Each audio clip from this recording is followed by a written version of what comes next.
Learning curve. Learning curve is one of the techniques also that we use it to predict the cost for the labor. Assuming that you're working on a project and you need to estimate what would be the cost of this project, of course you need to consider the labor cost as one of the main or major costs that affect or impact the success of your project. Let's take this example to demonstrate how we could calculate the labor cost, including the learning curve. As you know, the more you work on a specific task, the faster you will be. This is the human nature.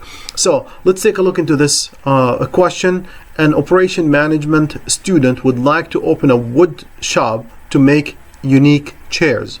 The first chair took 30 hours to make. Find the total time needed to make 4 unique chairs. So for the learning curve, we use the time to finish the first task equal to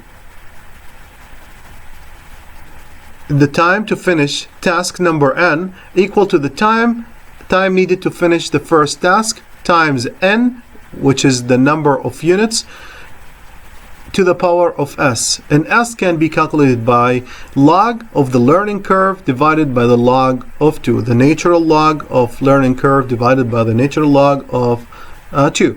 And these are equations 10 and 11 in the textbook. So let's start with s. Finding s. S can be calculated by natural log of 0.96 because we know that the learning curve is 96. This is given in the question.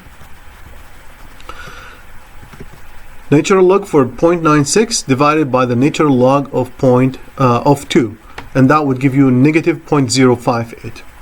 And now let's go ahead and calculate the time needed for the second chair. The first chair is already given.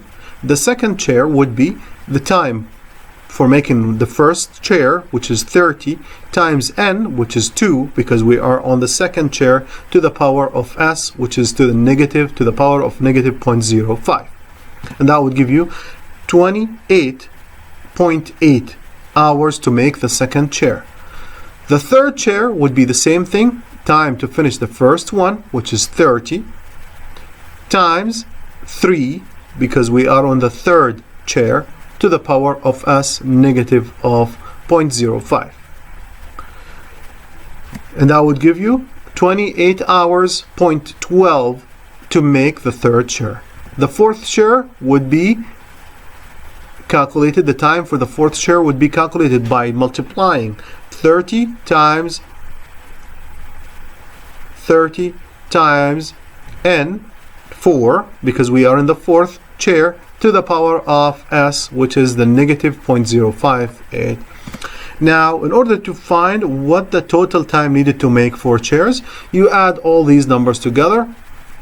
30 plus 28 plus 28.12 plus 27.65, and that would give you 14.568 as the time needed to make all the 4 chairs. Thank you.